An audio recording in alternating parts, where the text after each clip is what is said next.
The Adventures of Hercules, or, as we're going with the Greek myth, Heracles. Heracles. First, a brief introduction. Heracles was the son of Zeus, father of all the Greek gods, and Alcmene, a human. He was born a mortal, a demigod who could feel pain, but was possessed with immense strength, courage, and intelligence, a man who bridged the gap between mortals and gods. As such, tales of his extraordinary life are legendary, and his 12 labours rank as the most incredible of them all.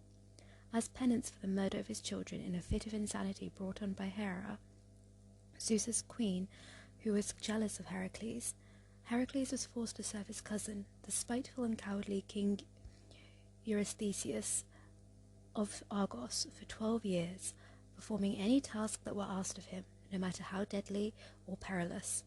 If Heracles could do this, his soul would be purified and he would earn immortality. So starting at the beginning. At the time of his birth, Alcmene was living at Thebes with her husband Amphitryon, and thus the infant Heracles was born in the palace of his stepfather. Aware of the animosity with which Hera persecuted all those who rivaled her in the affections of Zeus, Alcmene, fearful lest this hatred should be visited on her innocent child, entrusted him, soon after his birth, to the care of a faithful servant, with instructions to expose him in a certain field and there leave him, feeling assured that the divine offspring of Zeus would not long remain without the protection of the gods. Soon after the child had been thus abandoned, Hera and Pallas Athena happened to pass by the field and were attracted by their cries. Athena pityingly took up the infant in her arms and prevailed upon the Queen of Heaven to put it to her breast, but no sooner had she done so than the child, causing her pain, angrily threw him to the ground and left the spot.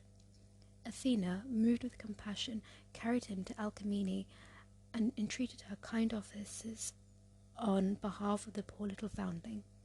Alcmene at once recognized her child and joyfully accepted the charge. Soon afterwards, Hera, to her extreme annoyance, discovered whom she had nursed and became filled with jealous rage. She then sent 2 venomous snakes into the chamber of Alcmene, which crept, unperceived by the nurses, to the cradle of the sleeping child. He awoke with a cry and, grasping a snake in each hand, strangled them both. Alcmene and her attendants, whom the cry of the child had awakened, rushed to the cradle where, to their astonishment and terror, they beheld the 2 reptiles dead in the hands of the infant Heracles.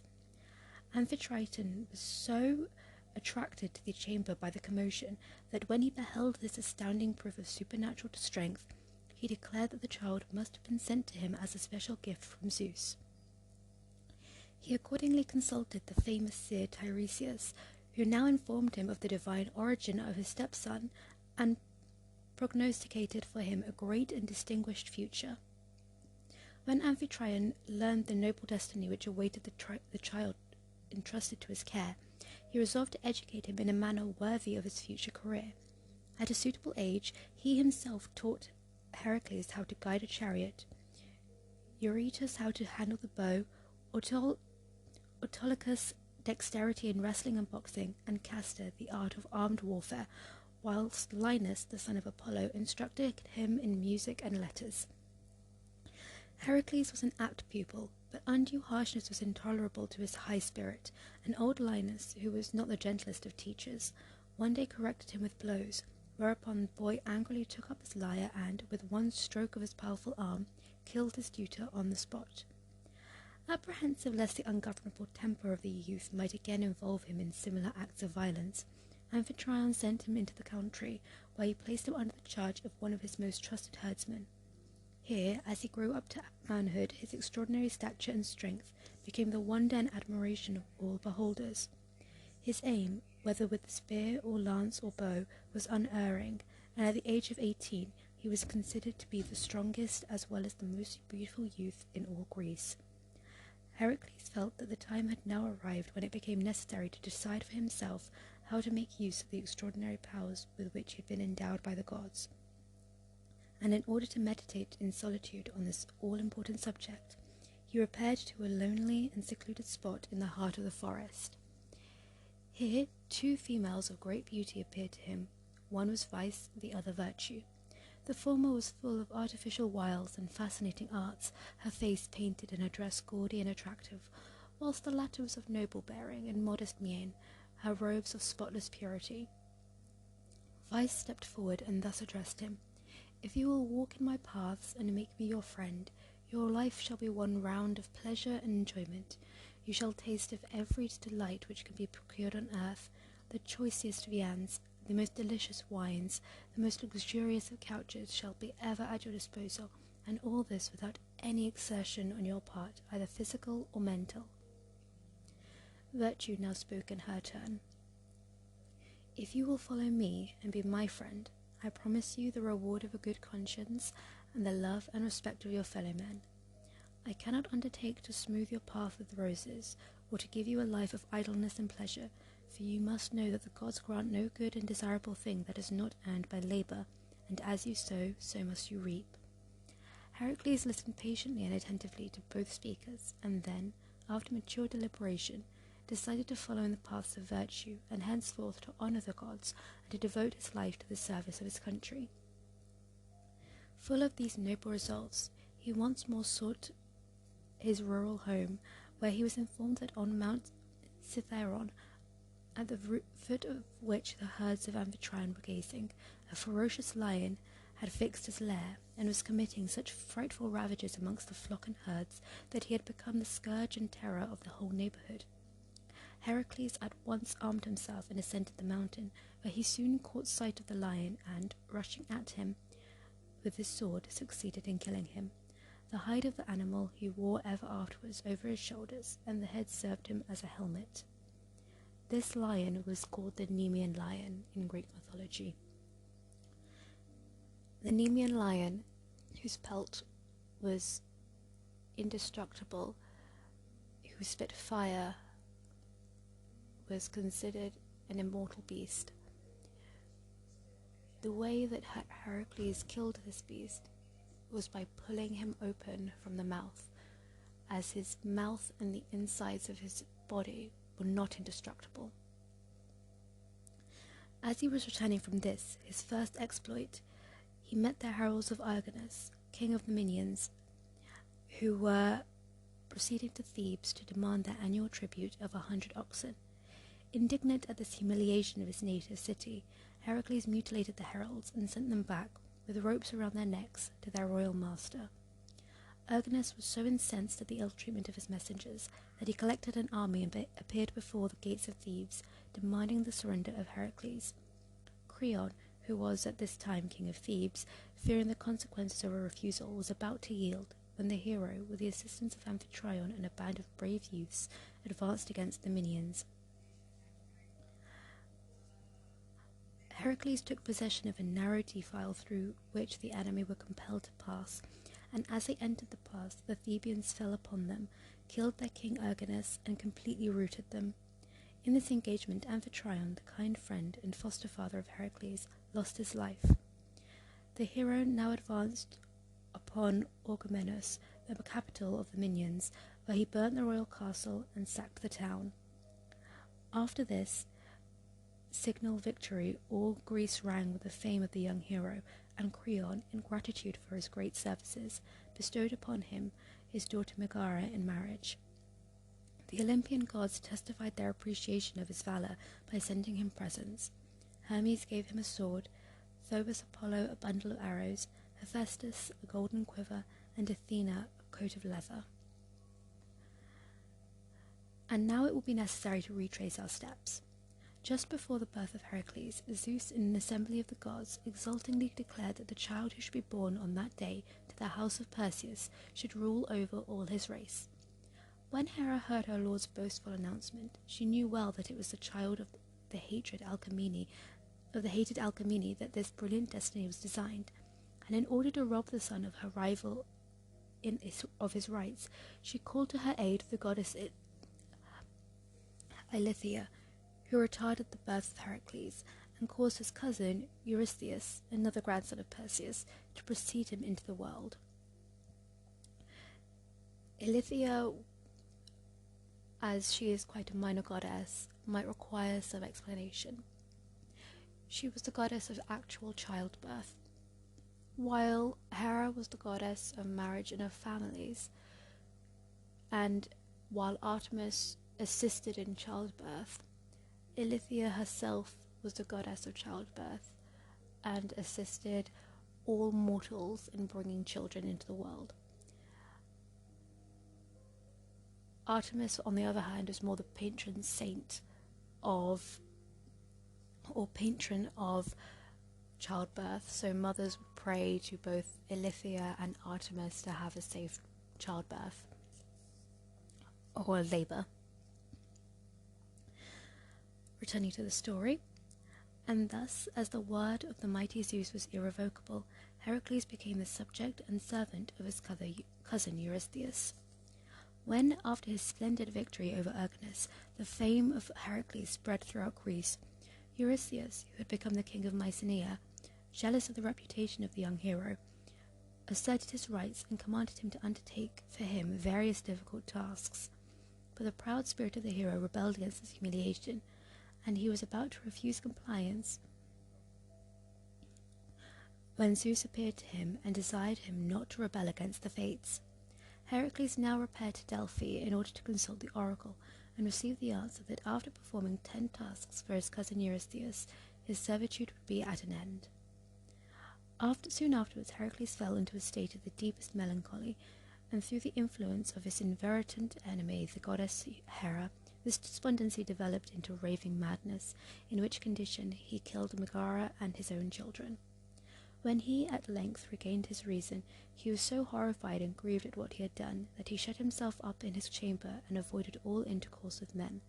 But in his loneliness and seclusion, the conviction that work would be the best means of procuring oblivion of the past decided him to enter without delay upon the tasks appointed to him by Eurystheus.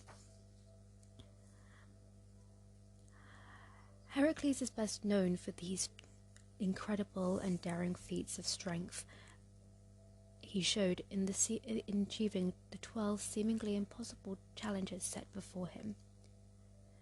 His first task was to bring to Eurystheus the skin of the much-dreaded Nemean lion, which ravaged the territory, and whose hide was invulnerable against any mortal weapon. In Greek mythology, the monsters and creatures regenerate and reappear every so often, as they are immortal creatures, they are divine creatures, built from the same blood that gods were built of. So, despite already being killed once, the Nemean lion would continue to regenerate. So Heracles proceeded to the forest of Nemea, where, having discovered the lion's lair, he attempted to pierce him with his arrows, but finding these of no avail, he fell to the ground with his club, and before the animal had time to recover from the terrible blow, Heracles seized him by the neck, and with a mighty effort succeeded in strangling him. He then made himself a coat of mail of the skin and a new helmet of the head of the animal. Thus attired, he so alarmed Eurystheus by appearing so suddenly before him that the king concealed himself in his palace, and henceforth forbade Heracles to enter his presence, commanded him to receive his behests for the future through his messenger Copreus. His second task was to slay the Hydra, a monster serpent, and the offspring of Typhon and Echidna, bristling with 9 heads, one of which was immortal. This monster infested the neighbourhood of Lerna, where she committed great depredations amongst the herds. Heracles, accompanied by his nephew Iolaus, set out in a chariot for the marsh of Lerna, in the slimy waters of which he found her. He commenced the attack by assailing her with his fierce arrows in order to force her to leave her lair, from which she at length emerged and sought refuge in a wood on a neighbouring hill. Heracles now rushed forward and endeavoured to crush her heads by means of well-directed blows from his tremendous club, but no sooner was one head destroyed than it was immediately replaced by 2 others. He next seized the monster in his powerful grasp, but at this juncture a giant crab came to the assistance of the Hydra and commenced biting the feet of her assailant. Heracles destroyed this new adversary with his club, and now called upon his nephew to come to his aid. At his command, Iola set fire to the neighbouring trees, and with a burning branch seared the necks of the monster as Heracles cut them off, thus effectually preventing the growth of more. Heracles next struck off the immortal head, which he buried by the roadside, and placed over it a heavy stone. Into the poisonous blood of the monster he then dipped his arrows, which ever afterwards rendered wounds inflicted by them incurable. When Eurystheus learnt that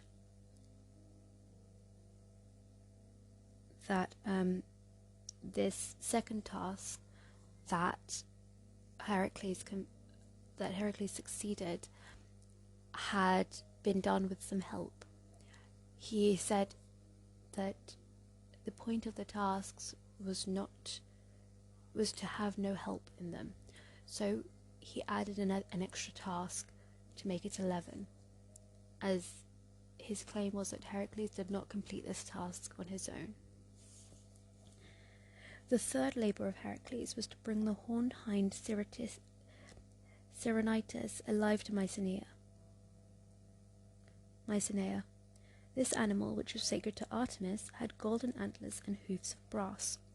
Not wishing to wound the hind, Heracles patiently pursued her through many countries for a whole year, and overtook her at last on the banks of the river Ladon, but even there he was compelled, in order to secure her, to wound her with one of his arrows, after which he lifted her on his shoulders and carried her through Arcadia.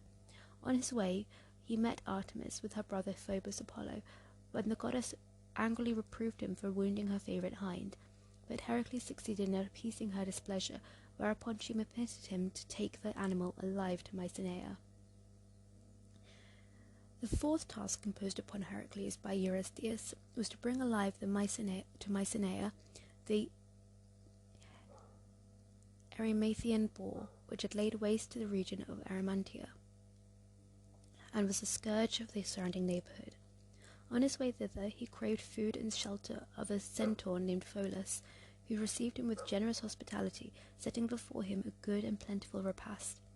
When Heracles expressed to his surprise that at such a well-furnished board wine should be waiting, his host explained that the wine cellar was the most common property of all the centaurs, that it was against the rules for a cask to be broached, except all were present to partake of it. By dint of persuasion, however, Heracles prevailed on his kind host to make an exception in his favour, but the powerful, luscious odour of the good old wine soon spread over the mountains, and brought large numbers of centaurs to the spot, all armed with huge rocks and fir trees.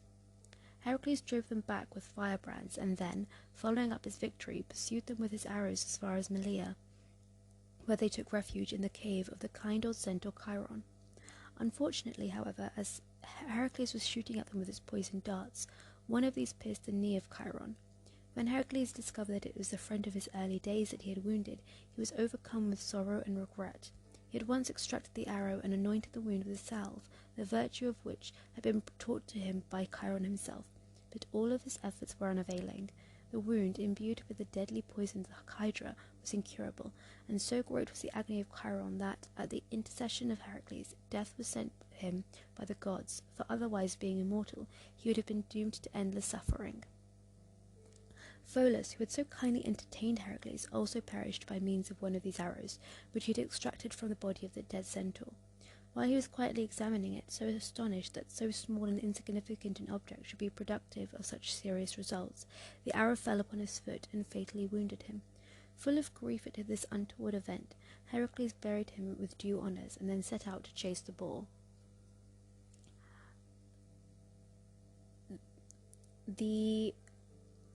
There are certain rules in Greek culture of hospitality, and both guests and hosts must adhere to them. Heracles would have broken these rules of hospitality by thus killing his host, which was why he was so full of grief. With loud shouts and terrible cries, He first drove the boar out of the thickets into the deep snowdrifts which covered the summit of the mountain, and then, having at length wearied him with his incessant pursuit, he captured the exhausted animal, bound him with a rope, and brought him alive to Mycenae. After slaying the Erymanthian boar, Eurystheus commanded Heracles to cleanse in one day the stables of Augeas. Augeas was a king of Elis, who was very rich in herds. 3,000 of his cattle he kept near the royal palace in an enclosure where the refuse had accumulated for many years. When Heracles presented himself before the king and offered to cleanse the stables in one day, provided he should receive in return a 10th part of the herds, Augeas, thinking the feat impossible, accepted his offer in the presence of the son Phyleus. Near the palace were the two rivers, Peneus and Alpheus, the streams of which Heracles conducted into the stables by means of a trench, which he dug for this purpose, and as the waters rushed through the shed, they swept away with them the whole mass of accumulated filth. But when Augeas heard that this was one of the labours imposed by Eurystheus, he refused the promised guerdon. Heracles brought the matter before a court, and called Phyleus as a witness to the justice of his claim, whereupon Augeas, without waiting for the delivery of the verdict, angrily banished Heracles and his son from his dominions. The sixth task was to chase away the Stymphalides, which were immense birds of prey who shot from their wings feathers sharp as arrows, and were the patron bird of the god of war Ares. The home of these birds was on the shore of the lake Stymphalis in Arcadia, after which they were called, where they caused great destruction among men and cattle. On approaching the lake, Heracles observed great numbers of them, and, while hesitating how to commence the attack, he suddenly felt a hand on his shoulder. Looking around, he beheld the majestic form of Pallas Athena, who held in her hand a giant pair of brazen clappers made by Hephaestus, with which she presented him, whereupon he ascended to the summit of a neighbouring hill and commenced to rattle them violently. The shrill noise of these instruments was so intolerable to the birds that they rose into the air in terror, upon which he aimed at them his arrows, destroying them in great numbers, while such as escaped his darts flew away, never to return. The seventh labour of Heracles was to capture the Cretan bull. Minos, king of Crete, having vowed to sacrifice to Poseidon any animal which should first appear out of the sea, the god caused a magnificent bull to emerge from the waves in order to test the sincerity of the Cretan king, who, in making this vow, had alleged that he possessed no animal among his own herds, worthy the acceptance of the mighty sea god. Charmed with the splendid animal sent by Poseidon and eager to possess it, Minos placed it among his herds, and substituted as a sacrificial one of his own bulls, whereupon Poseidon, in order to punish the cupidity of Minos, caused the animal to become mad and commit such great havoc in the island as to endanger the safety of the inhabitants. When Heracles, therefore, arrived in Crete with the purpose of capturing the bull, Minos, far from opposing his design, gladly gave him permission to do so. The hero not only succeeded in securing the animal, but tamed him so effectually that he rose on his back right across the sea as far as the Peloponnesus. He now delivered him up to Eurystheus, who at once set him at liberty, after which he became as ferocious and wild as before, roamed all over Greece and Arcadia, and was eventually killed by Theseus on the plains of Marathon.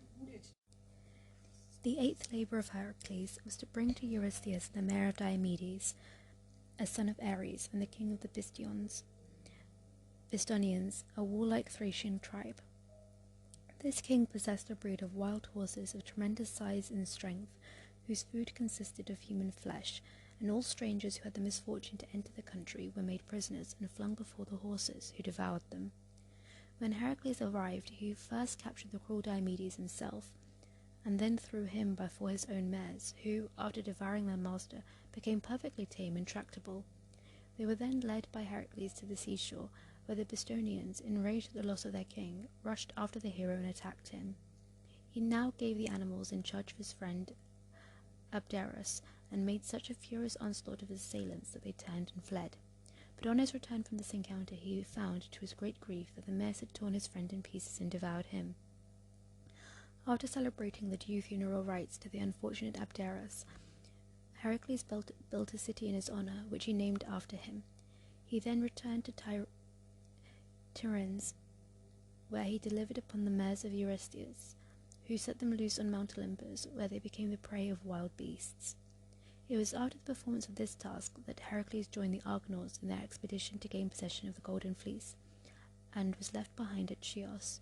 During his wanderings he undertook his ninth labour, which was to bring to Eurystheus the girdle of Hippolyta, queen of the Amazons. The Amazons, who dwelt on the shores of the Black Sea, near the river Thermodon, were a nation of warlike women, renowned for their strength, courage, and great skill in horsemanship. Their queen, Hippolyta, was received from her father Ares, a beautiful girdle, which she always wore as a sign of her royal power and authority, and it was this girdle which Heracles was required to place in the hands of Eurystheus, who had designed it as a gift for his daughter Admete. Foreseeing that this would be a task of no ordinary difficulty, the hero called to his aid a select band of brave companions, with whom he embarked for the Amazonian town Themyscira. Here they were met by Queen Hippolyta, who was so impressed by the extraordinary stature and noble bearing of Heracles that, on learning his errand, she at once consented to present him with the coveted girdle. But Hera, his implacable enemy, assuming the form of an Amazon, spread the report in the town that a stranger was about to carry off with their queen. The Amazons at once flew to arms and mounted their horses, whereupon a battle ensued, in which many of their bravest warriors were killed or wounded. Among the latter was their most skilful leader,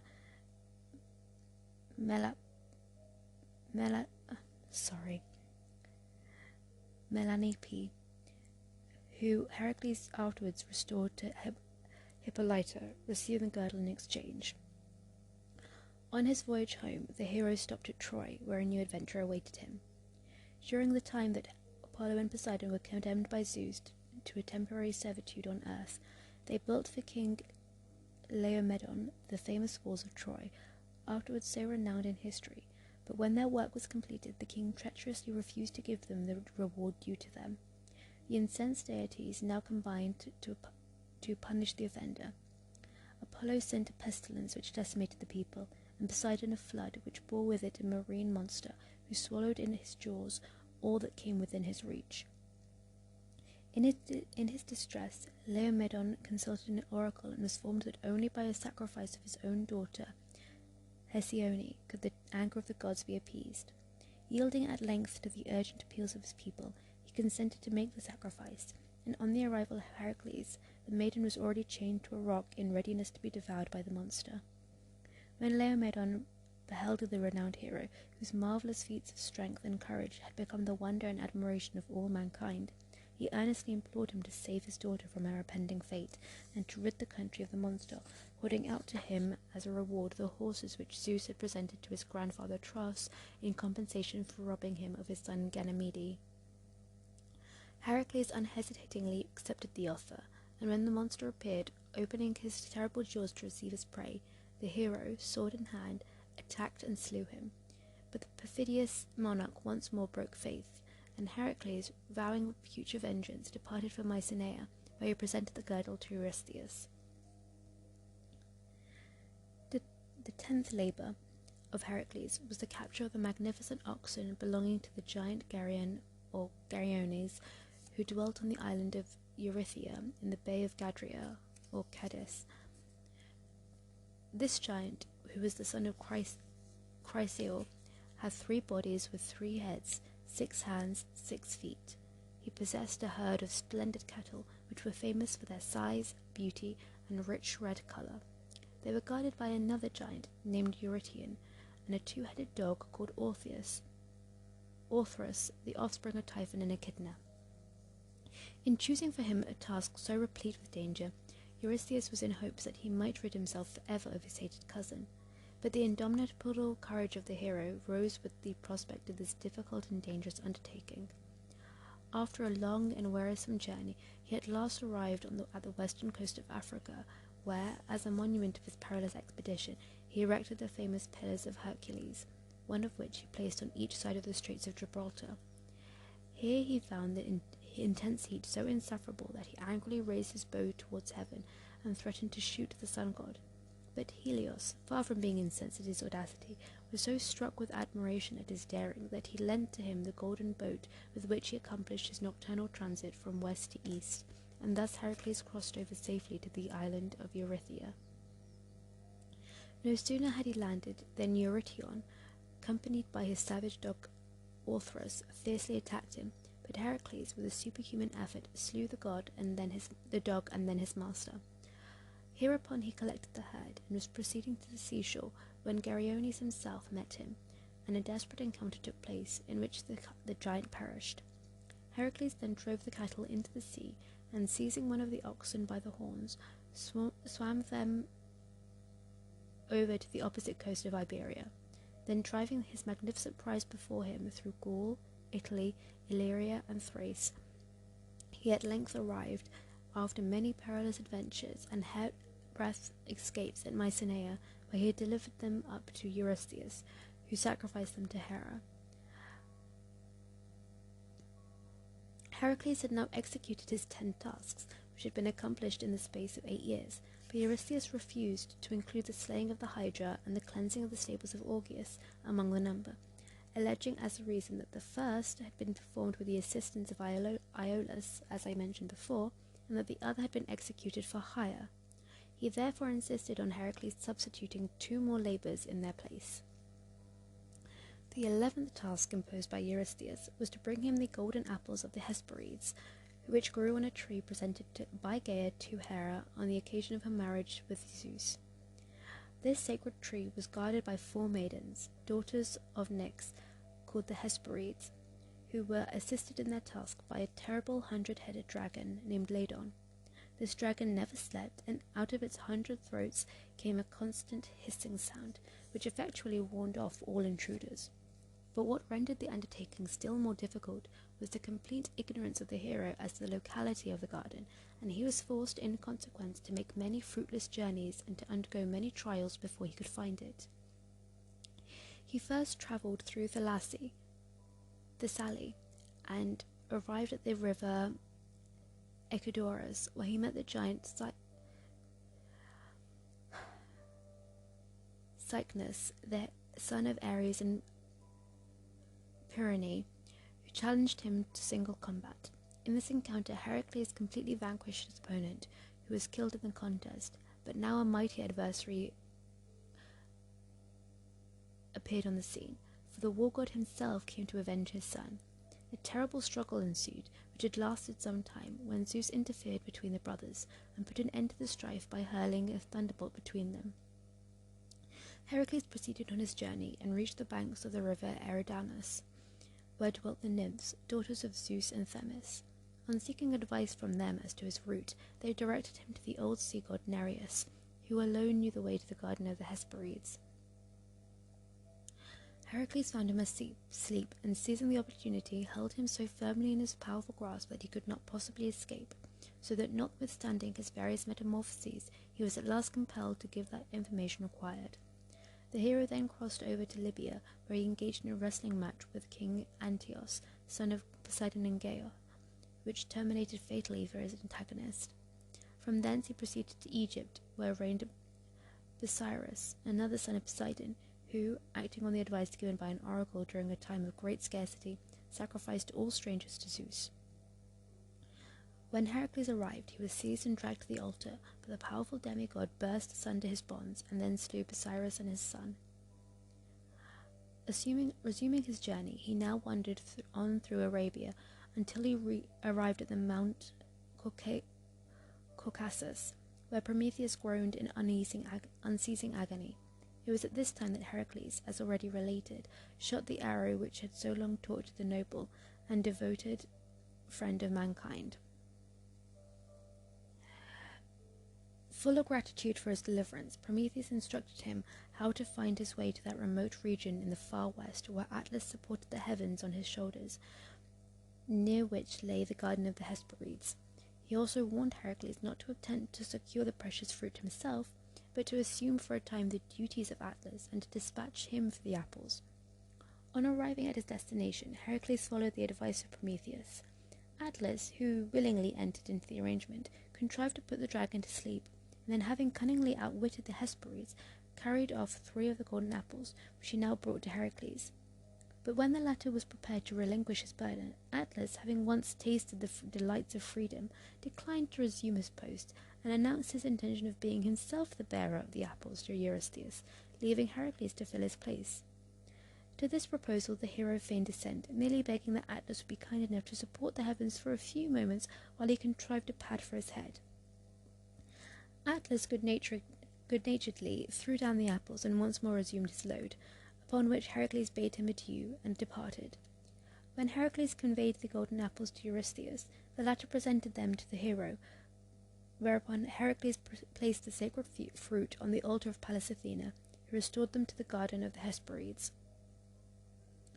The 12th and last labour which Eurystheus imposed on Heracles was to bring up Cerberus from the level world, the underworld, believing that all his heroic powers would be unavailing in the realm of Hades, and that in this his last and most perilous undertaking the hero must at length succumb and perish.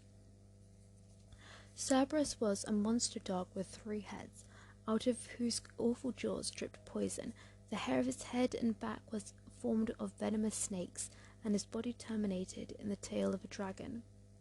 After being initiated into the Ulyssean mysteries and obtaining from the priest certain information necessary for the accomplishment of his task, Heracles set out for Taenarum in Lacolia, where there was an opening which led to the underworld. Conducted by Hermes, he commenced his ascent into the awful gulf, where myriads of shades soon began to appear, all of whom fled in terror at his approach. Meleager and Medusa alone excepted. About to strike the latter with his sword, Hermes interfered and stayed his hand, reminding him that she was but a shadow, and that consequently no weapon could avail against her. Arrived before the gates of Hades, he found Theseus and Pirithous, who had been fixed to an enchanted rock by Hades for their presumption in endeavouring to carry off Persephone. When they saw Heracles, they implored him to set them free. The hero succeeded in delivering Theseus, but when he endeavoured to liberate Pirithous, the earth shook so violently beneath him that he was compelled to relinquish this task. Proceeding further, Heracles recognized Acephalus, who, in the history of Demeter, had revealed the fact that Persephone had swallowed the seeds of a pomegranate offered to her by Hades, which bound her to him forever.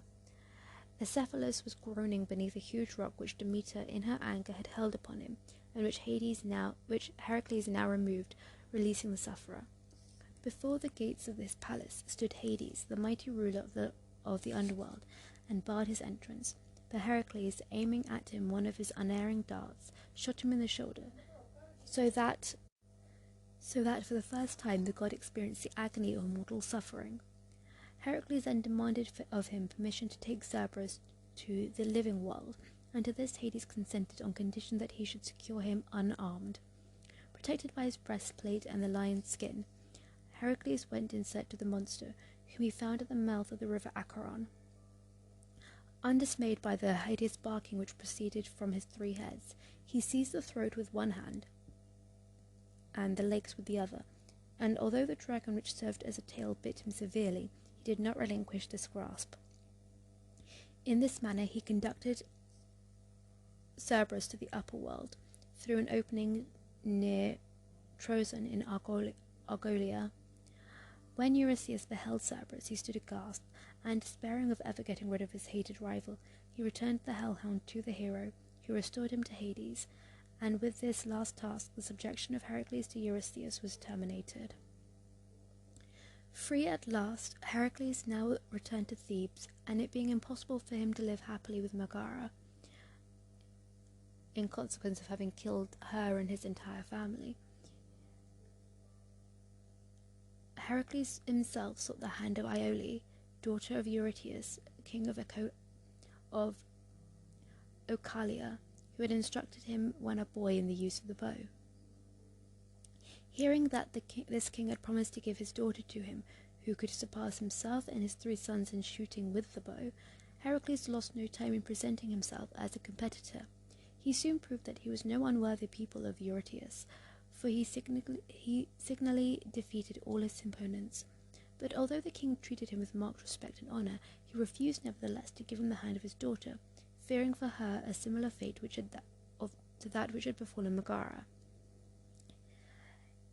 Iphitus, the eldest son of Eurytus, alone espoused the cause of Heracles, and essayed to induce his father to give his consent to the marriage, but all to no purpose, and at length, stung to the quick at his rejection, the hero angrily took his departure. Soon afterwards, the oxen of the king were stolen by the notorious thief Autolycus, and Heracles was suspected by Eurytus of having committed the theft. But Iphitus loyally defended his absent friend, and proposed to seek out Heracles, and with his assistance to go in search of the missing cattle. The hero warmly welcomed his staunch young friend, and entered cordially into his plan. They at once set out on their expedition, but their search proved altogether unsuccessful. When they approached the city of Tyrannus, they mounted a tower in hopes of discovering the missing herd in the surrounding country. But as they stood on the topmost summit of the building, Heracles suddenly became seized by one of his former attacks of madness, and, mistaking his friend Iphitus for an enemy, hurled him down to the plain below, and he was killed on the spot. Heracles now set forth on a weary pilgrimage, begging in vain that somebody would purify him from that murder. It was during these wanderings that he arrived at the palace of his friend Admetus, whose beautiful and heroic wife, Alcestis, he restored to her husband after a terrible struggle with death.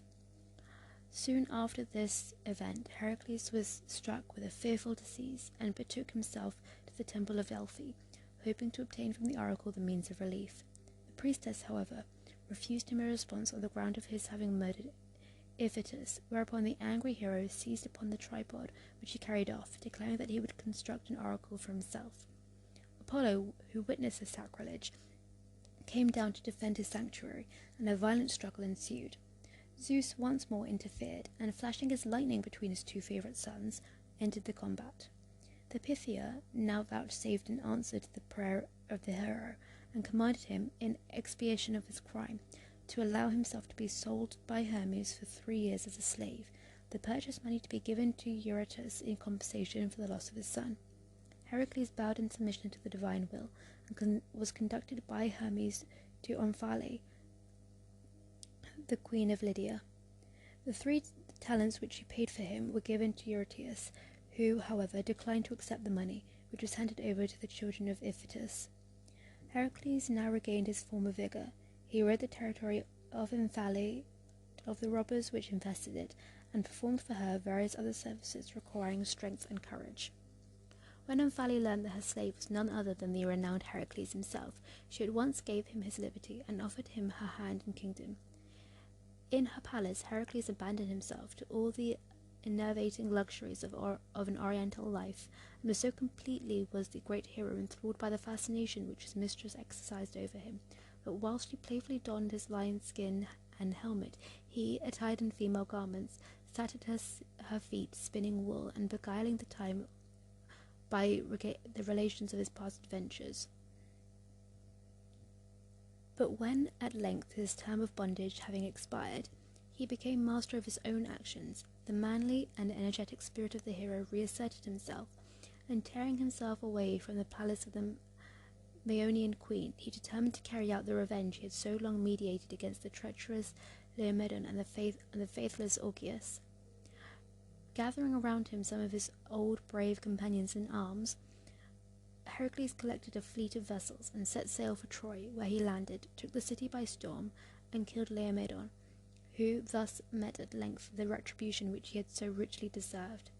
To Telamon, one of his bravest followers, he gave Hesione, the daughter of the king, in marriage.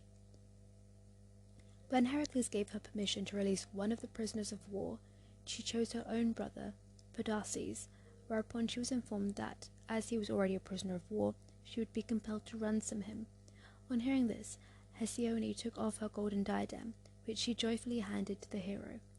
Owing to this circumstance, Podarces henceforth bore the name of Priamus or Priam, which signifies the ransomed one.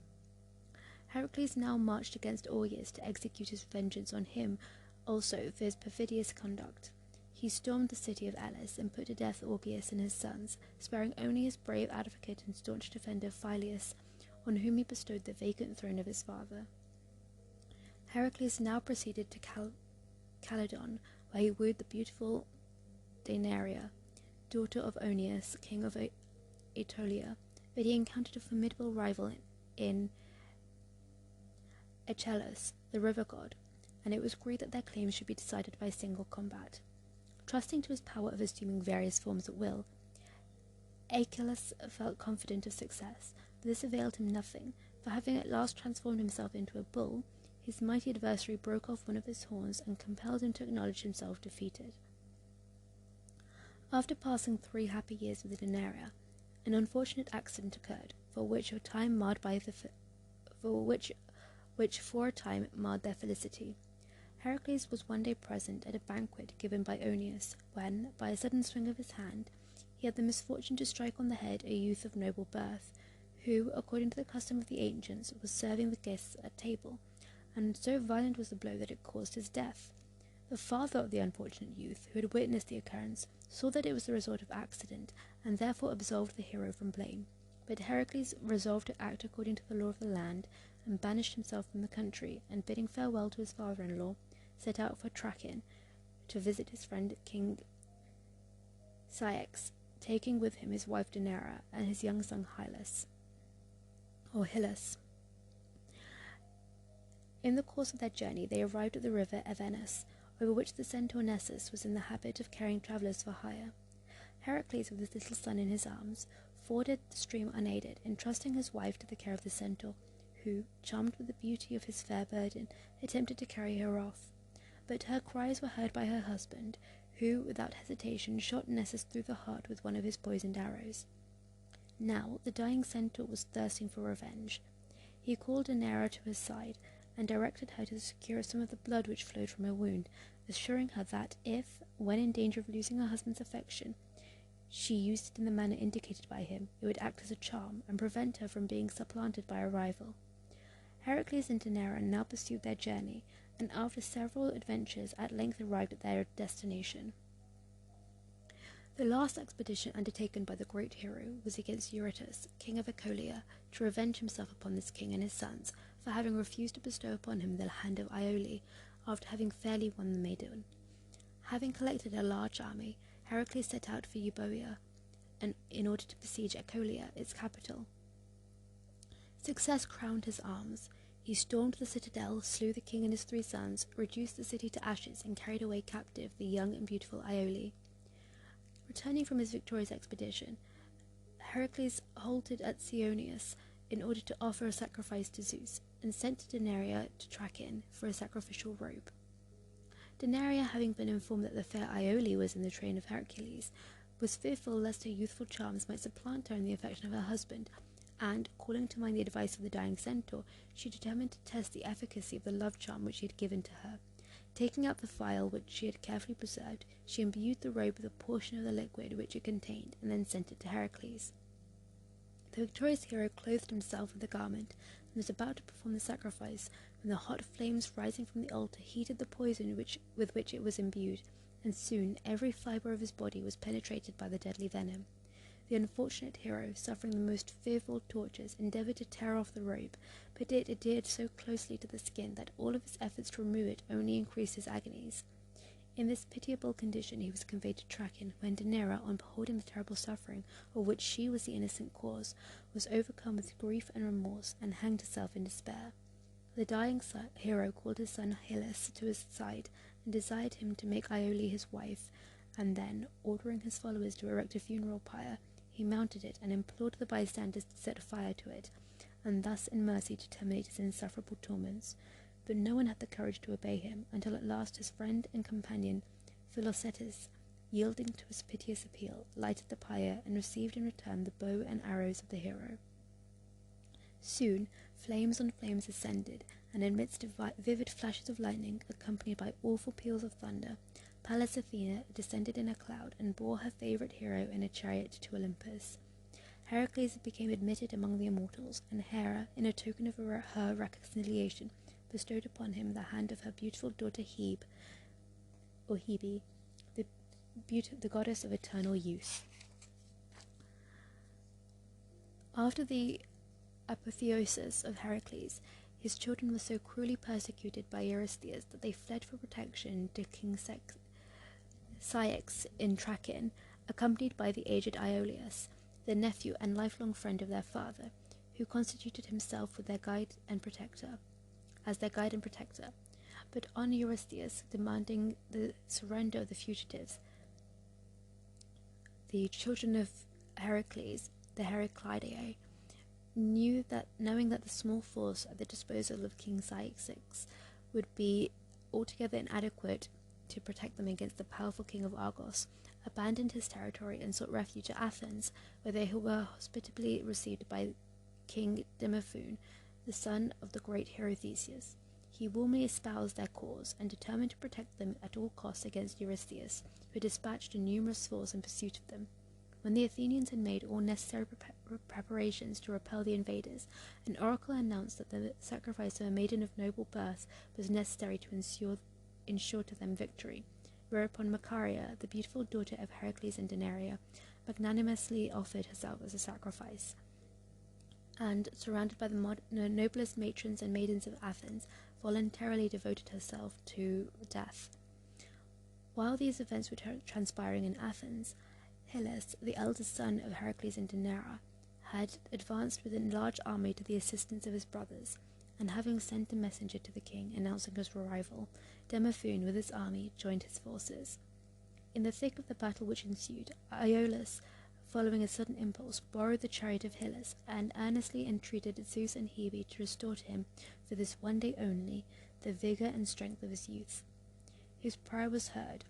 A thick cloud descended from heaven and enveloped the chariot, and when it disappeared, Iolaus, in the full plenitude of manly vigour, soon revealed before the astonished gaze of the combatants. He then led on to his valiant band of warriors, and soon the enemy was in headlong flight, and Eurystheus, who was taken prisoner, was put to death by the command of King Demophoon.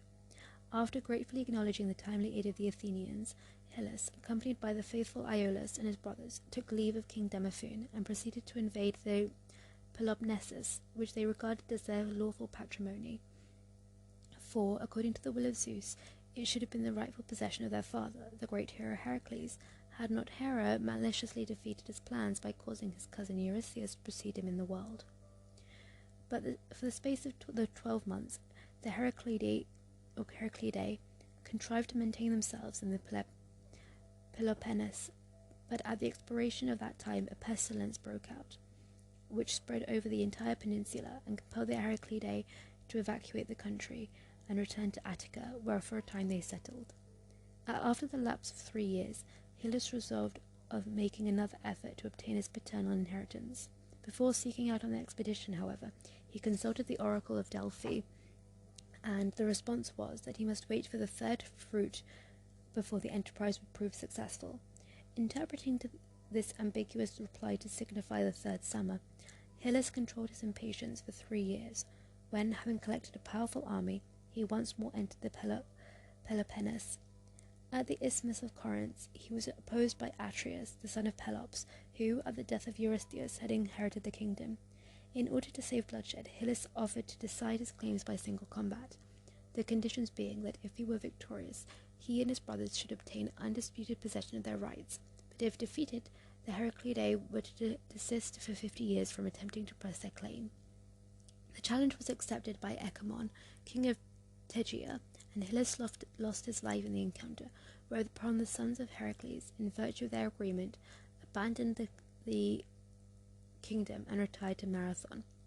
Hylas was succeeded by his son Cleodaeus, who, at the expiration of the appointed time, collected a large army and invaded the Peloponnese, but he was not more successful than his father had been, and perished there with all of his forces.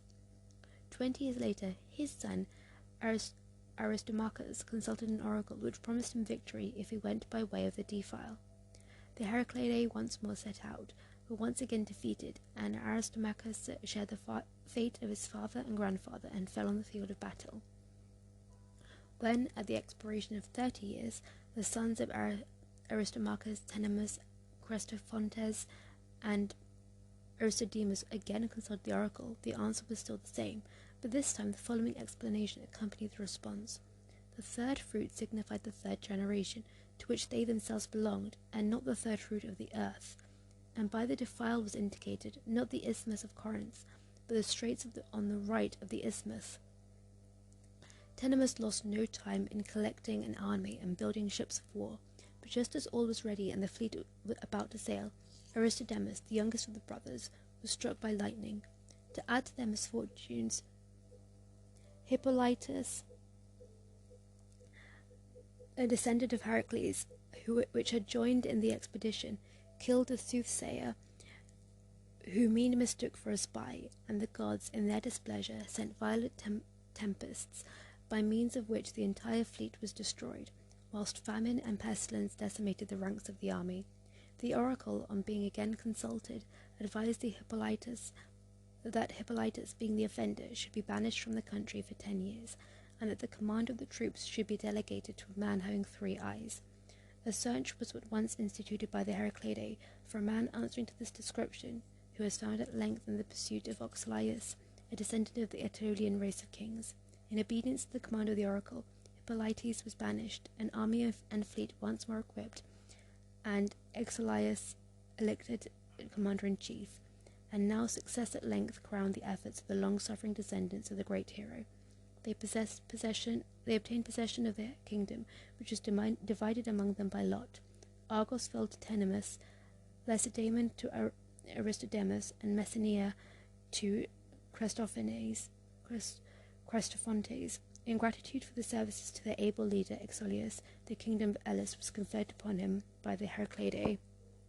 And that is the story of Heracles.